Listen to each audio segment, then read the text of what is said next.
तो कभी गलवान तो कभी पेंगोंग, कभी बाराहोती तो कभी दौलत बेग उल्टी, कभी अरुणाचल प्रदेश तो कभी सिक्किम, कभी पूर्वी लद्दाख, कभी एलएसी पर, कभी वेस्टर्न सेक्टर में, कभी ईस्टर्न सेक्टर में, कहीं मिड सेक्टर में। चीन है कि मानने को तैयार नहीं है।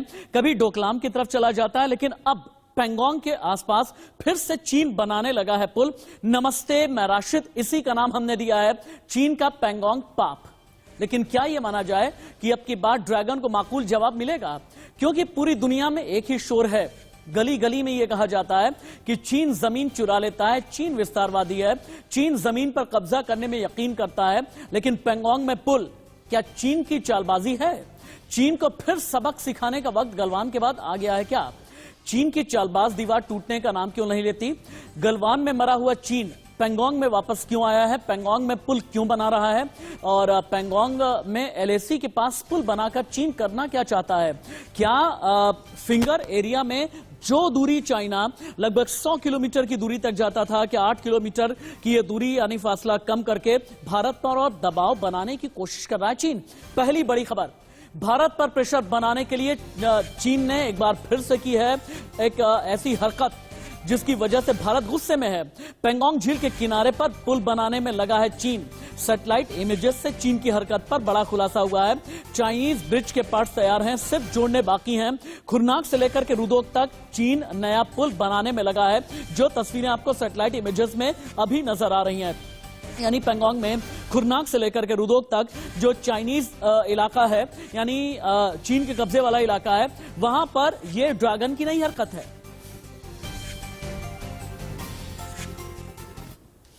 प्रोग्राम में आगे बढ़ेंगे, लेकिन तो मैं आपको थोड़ी देर पहले ये बता रहा था कि चीन अपनी हरकतों से बाज नहीं आता, अपने विस्तारवादी नीति से बाज नहीं आता। और पेंगोंग वाले जो चाइनीज जो इलाका है, जो एलएसी से लगता है, यानी भारतीय सीमा से जो लगता हुआ इलाका है, यहां पर चाइना एक बार फिर से पुल बनाने लगा है। ड्रैगन की यह नई हरकत क्या है? पेंगोंग पर फिर से किस तरह ड्रैगन धोखा देने की कोशिश में है, आप देखें। भारत पर दबाव बनाने के लिए चीन की नई हरकत। पेंगोंग लेक पर अपने हिस्से में ब्रिज यानी कि पुल बना रहा है चाइना।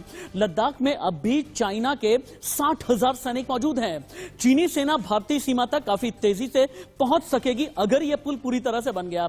अभी भारतीय सेना तक पहुंचने में 200 किलोमीटर का लंबा फासला तय करना पड़ता है, लेकिन अगर ब्रिज बन गया तो फिर दूरी 40 से 50 किलोमीटर तक रह जाएगी। भारत की सीमा तक 8 की बजाय 2 घंटे में ही पहुंच जाएगा चीन। इसीलिए यह पुल बनाया जा रहा है। और जो चाइना का जो इलाका है ना, खुरनाक इलाका, यहीं पर चाइना अपना ब्रिज बना रहा है। और पेंगोंग लेक का सबसे सकरा और दुर्गम हिस्सा है खुरनाक, इसी जगह पर पुल का निर्माण किया जा रहा है। और अभी आपको जो सैटेलाइट इमेजेस नजर आ रही है ना, इसी इमेजेस में ब्रिज कंस्ट्रक्शन नजर आई है। यानी यह पेंगोंग का पूरा इलाका है जहां पर एक पुल का निर्माण कर रहा है चाइना। लेकिन यह पेंगोंग विवाद है क्या? याद है ना आपको, लगभग 1.5 साल पहले मैंने ही आपको फिंगर विवाद के बारे में बताया था। फिंगर एरिया में असल विवाद शुरू हुआ 1999 में। उस वक्त भारत करगिल में पाकिस्तान से युद्ध कर रहा था। तब चीन ने क्या किया कि इस एरिया में पेट्रोलिंग करने के बहाने फिंगर 8 से लेकर के फिंगर 5 तक उसने सड़क बना दी। उस वक्त भारत क्योंकि पाकिस्तान से जुड़ा हुआ था, उसके साथ युद्ध चल रहा था, तो 2 फ्रंट वॉर के लिए तैयार भारत था नहीं। इसीलिए हिंदुस्तानी सेना ने कोई खास एतराज जताया नहीं। लेकिन तब तक चीन ने क्या किया? चीन ने यहां अपना कोई बंकर या चौकी बनाई नहीं थी, लेकिन चीन की तैनाती फिंगर 8 के पूर्व यानी पीछे की तरफ सिरजैप और खुरनाक फोर्ट पर रहती थी। लेकिन मौजूदा विवाद शुरू हुआ मई 2020 में, जब पूरी दुनिया कोरोना महामारी से जूझ रही थी। तो 5-6 मई 2020 को चाइना की पीएलए यानी सेना ने पहले 1999 वाली सड़क की ब्लैक टॉपिंग का बहाना बनाया, फिर यहीं आकर के जम गया, हटे नहीं। चीनी सेना ने भारतीय सैनिकों को फिंगर 4 से आगे पेट्रोलिंग करने नहीं दी। 5-6 मई 2020 को दोनों देशों के सैनिकों में फिंगर 4 पर जबरदस्त भिड़ंत हुई। इस भिड़ंत में दोनों तरफ के कई दर्जन सैनिक घायल हुए। दोनों तरफ के सैनिकों ने हमला करने के लिए लाठी निकाले, डंडे निकाले, पत्थरबाजी की, गाड़ियों के शीशे तोड़ दिए। शुरुआत में भारतीय सैनिक कम थे, इसीलिए चाइना के सैनिक भारी पड़े। लेकिन बाद में हिंदुस्तान की सेना ने अपनी री-इन्फोर्समेंट भेजी और चाइनीज सैनिक अपनी आर्म्ड गाड़ियां छोड़ करके चले गए थे, पहाड़ियों में भाग खड़े हुए थे, जिसका वीडियो वायरल भी हुआ था। और ये पूरा फिंगर एरिया जो अभी आपको नजर आ रहा है ना, विवादित क्षेत्र है। यानी अगर मिलिट्री भाषा में मैं कहूं तो दोनों देशों के बीच एक बड़ा फ्लैश पॉइंट है। लेकिन अब जो चाइना का नया पेंगोंग पाप है, इस पर देश के डिफेंस एक्सपर्ट का क्या कहना है, देखिए। जो एक फ्लोटिंग ब्रिज जो अपनी तरफ बना रहे हैं, उससे क्या होगा, ये जो 200 किलोमीटर का रास्ता है रुडोक से लेके साउथ आपके पेंगोंग में, वो घट के 40 किलोमीटर रह जाएगा। तो उनकी जो रिएक्शन कैपेबिलिटी है और उनका जो लॉजिस्टिक बिल्डअप है और अम्यूनिशन आर्म्स बनाने की वो क्षमता बढ़ जाएगी और वो बहुत जल्दी ही साउथ ऑफ पेंगोंग में आ पाएंगे। तो ऐसे में दो तीन चीजें का इफेक्ट होगा। एक तो कि जैसा हमने क्लास रेंज पहले ऑक्यूपाई किया था ऐसा हम नहीं कर पाएंगे, क्योंकि चीन की रिएक्शन कैपेबिलिटी बहुत बढ़ जाएगी साउथ ऑफ पेंगोंग में इस ब्रिज के बनाने पे। और दूसरी बात यह है कि उसकी काबिलियत क्षमता बढ़ेगी। सैटेलाइट इमेज यही साफ तौर पर दर्शा रही है कि चाइना जो है नॉर्थ बैंक और साउथ बैंक पेंगोंग लेक को कनेक्ट कर रहा है ब्रिज के माध्यम से। जब ये ब्रिज कंप्लीट हो जाता है, जो होने वाला है, तो 2 महीने से इसके ऊपर कार्रवाई हो रही थी, तो हिंदुस्तान के लिए ज़बरदस्त खतरा हो जाएगा, क्योंकि डायरेक्ट एक्सेस ऑफ एडवांस ले के लिए खुल जाएगी। साफ तौर पर नजर आता है कि जो हमने पेंगोंग के साउथ बैंक से पोजीशन वकेट की थी वो गलत डिसीजन थी और हमको कभी भी वकेट नहीं करना चाहिए था।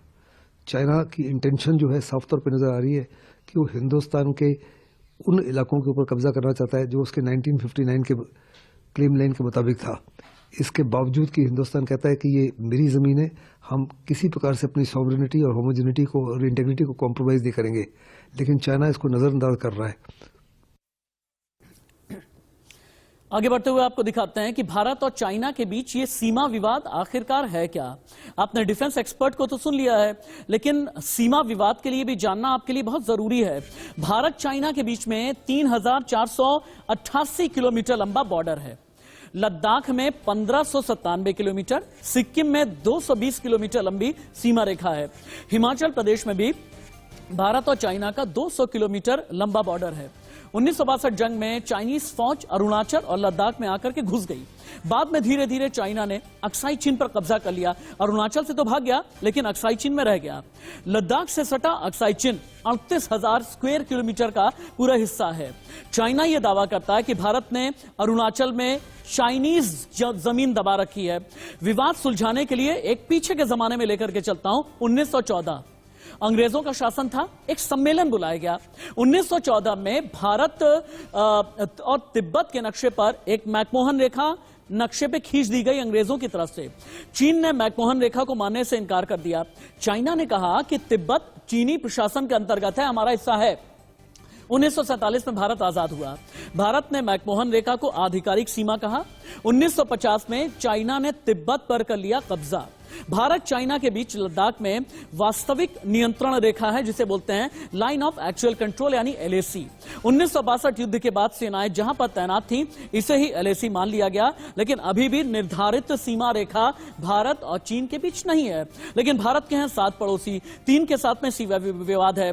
इनमें एक नेपाल है। 98% सीमाएं जो नेपाल के साथ में भारत की लगती हैं। चीन ने 43,180 स्क्वायर किलोमीटर पर कब्जा जमाया है।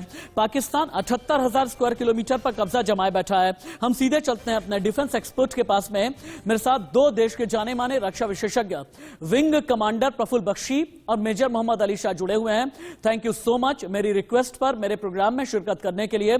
विंग कमांडर प्रफुल्ल बख्शी, पहला सवाल मेरा आपसे है, अगर पेंगोंग में पुल बना रहा है अपने हिस्से में, अगर खुरनाक फोर्ट के पास पे अगर चाइना एक ब्रिज का निर्माण कर रहा है, तो हमारे लिए यह कितनी बड़ी चिंता की बात है? इस पुल के जरिए हमारा स्टेक कितना नुकसान में हो सकता है? देखिए, थैंक यू वेरी मच। आपको नया साल मुबारक हो। और सबसे बड़ी बात यह है कि ये जो खबर आई है, चाइना ने जो ब्रिज बनाया है वो इसलिए बनाया है कि अगर वो नॉर्थ बैंक से साउथ बैंक आना चाहता है, हाँ। तो उसको पूरा चक्कर लगा के आना पड़ता था खुरनाक से। ठीक है। अब वो उसको चाइना ने ये जो नैरोएस्ट पॉइंट पे जो ब्रिज बना दिया है, अब टैक्टिकल मूवमेंट जो उसकी है across the water straight away हो जाएगी। हाँ। तो वो मूवमेंट जो वो नहीं, उसको भारी पड़ी थी, इसका अभाव भारी पड़ा था उसको जब हमने हाइट्स ऑक्यूपाई करी थी, 7 हाइट्स और बाकी जो हाइट्स थी। अब चाइना ने इसका फायदा उठा लिया है। चाइना ने हमारी भले मानसी का फायदा उठाया है, क्योंकि हम मीटिंग पे मीटिंग करते रहे और भी हमने डिसाइड कर लिया कि ठीक है हम भी सब पीछे हटेंगे, आप भी पीछे हटिए। चाइना को ये wing commander tactically Prafulla Bakshi, बड़ा मेजर मोहम्मद अली advantage शाह, दे एक पाओ। ऐसी खबर आपको दिखाने जा रहा हूं जिसके बाद आपका भी सीना जो है वो 56 इंच का हो जाएगा। देखिए, बहुत बड़ी खबर आ गई है। गलवान घाटी में भारतीय सेना ने फिर से फहरा दिया है तिरंगा। इससे पहले नए साल के मौके पर चाइना ने गलवान घाटी में अपना झंडा फहराते हुए वीडियो जारी किया था, प्रोपेगेंडा वीडियो। उसी के जवाब में आज भारतीय सेना ने गलवान में तिरंगा फहराया है। Major Mohammad Ali Shah, how is the जोश?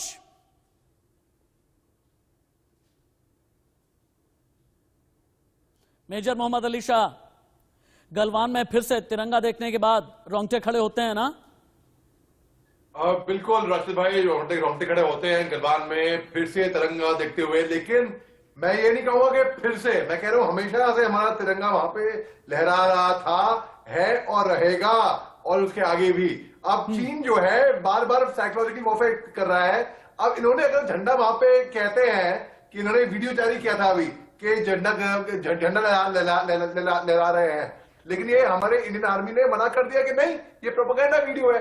टॉप गन एक फिल्म है, टॉप गन, उसमें उनके वीडियो निकाल के टॉम क्रूज के कह रहे ठीक है कि ये इनकी एक्सरसाइज हो रही है। कितना बेवकूफ बनाएंगे दुनिया को भाई, चीन कितना बेवकूफ बनाएगी। अब जो ये ब्रिज जो कंस्ट्रक्ट कर रहा है, जैसे कि विंग कमांडर प्रफुल्ल बख्शी साहब ने बिल्कुल संक्षेप में समझाया बड़े अच्छे तरीके से। जी हाँ, पहले इसमें चक्कर लगा के आना पड़ा था, अब इनके कम से कम 200 किलोमीटर से अभी 40 या 50 किलोमीटर इनको रास्ता पड़ेगा, जो कि इनके लिए बहुत आसानी होगा अगर मोबिलाइज करना पड़े। एक तरफ वो बात करता है कि डी एस्केलेशन की, हम डी एस्केलेशन कर रहे हैं, लेकिन जब सैटेलाइट इमेजरी से जब दिख रहा है साफ, टेक्नोलॉजी तो झूठ नहीं बोलेगी। मेरे पास में एक और ब्रेकिंग न्यूज है। इससे पहले कि मैं विंग कमांडर प्रफुल्ल बख्शी के पास में चलूं, भारत चीन टकराव पर एलएसी से बहुत बड़ी खबर। लद्दाख के सामने एलएसी पर चीन के 60,000 सैनिक तैनात। चीन की हरकत के बाद भारत ने भी लद्दाख में बढ़ा दी सेना। लद्दाख थिएटर में राष्ट्रीय राइफल्स यूनिफॉर्म फोर्स का गठन किया गया है। भारत चीन टकराव की कहानी एक बार जल्दी से हम दिखाते हैं, किस तरह से मैकमोहन लाइन विवाद 1914 से लेकर के अभी तक चल रहा है। भारत चीन टकराव की कहानी एक बार देखते हैं। 1914 में मैकमोहन लाइन बनाई गई अंग्रेजों की तरफ से। चाइना ने कहा कि हम नहीं मानेंगे। उसके बाद फिर 1962 में जंग हुई। 1962 की जंग के अलावा 1967 में नाथुला दर्रे के पास में टकराव हुआ। 1975 में अरुणाचल में तुलुंग में हमला किया चाइना ने। 1987 में भारत चीन के बीच तवांग में टकराव हुआ। 2017 में डोकलाम में टकराव हुआ। 2020 में गलवान और पेंगोंग में भिड़े। 2021 में बाराहोती और तवांग में जाकर के तनाव रहा। यानी कि चाइना है, मानने के लिए तैयार नहीं। कितने देशों के साथ चीन की सेना है, और देशों की सीमा जब आप देखते हैं ना, चाइना कितना विस्तारवादी है।